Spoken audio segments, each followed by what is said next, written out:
रेखा का विवाह प्रताप जी ने बहुत ही भव्य तरीके से किए था। अपनी सामर्थ्य के हिसाब से उन्होंने बहुत दिया, कर्ज भी बहुत सिर पे चढ़ गया था। अपनी हैसियत के हिसाब से प्रताप जी ने बहुत देन लेन किया था, लेकिन बेटी की सास का चेहरा देख के लग नहीं रहा था कि वो खुश हैं। विदाई के बाद रात आंखों में ही कटी। नरेश रेखा का भाई पगफेरे की रस्म के लिए रेखा को लेने गया। अब रेखा मायके में थी, अपने घर में, जिसमें उसने पहली बार आंख खोली, चलना सीखी, सपने देखे। बचपन से यही सुनते आई थी कि तुम्हें पराये घर जाना है। उधर ससुराल में सबने कहा अब यही तुम्हारा घर है, लेकिन अपना सा क्यों नहीं था ये घर? माँ के आंचल की महक क्यों नहीं है यहाँ? ऐसे ही सवाल रेखा के अंतर्मन में चल रहे थे, पर जवाब किससे मांगे? वापस ससुराल जाते समय पिता ने बेटी को एक अति सुगंधित अगरबत्ती का पुडा दिया और कहा कि बेटी तुम जब ससुराल में पूजा करोगी तब यह अगरबत्ती जरूर जलाना। प्रताप जी ने और उनकी पत्नी ने महसूस किया था कि बेटी के चेहरे पे जो रौनक थी वो अब गायब थी। वो एक ही रात में पराई हो चुकी थी, वरना वो एक बर्थडे पार्टी से आती तो पूरी रामायण सुना देती।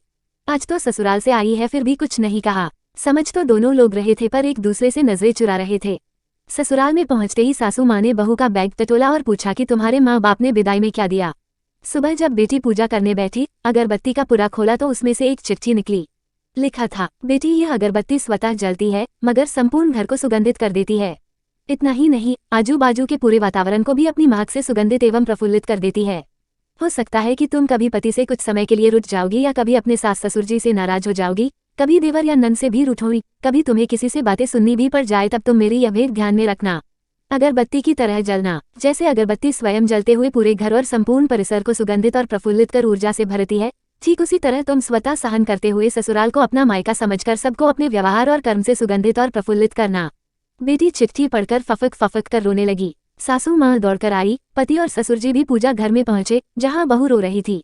उन्हें पिता द्वारा लिखी हुई चिट्ठी नजर आई। चिट्ठी पढ़ते ही उन्होंने बहू को गले से लगा लिया। क्या आप भी ऐसे संस्कार अपनी बेटी को देना चाहेंगे? क्या बहू कभी बेटी बन पाएगी? क्या सास कभी माँ बन पाएगी? क्यों बहू की गलतियों को बेटी की तरह माफ नहीं किया जाता? ऐसे ही कुछ सवालों के साथ आपको छोड़े जा रही हूँ। अपनी प्रतिक्रिया कमेंट बॉक्स में जरूर दीजिएगा।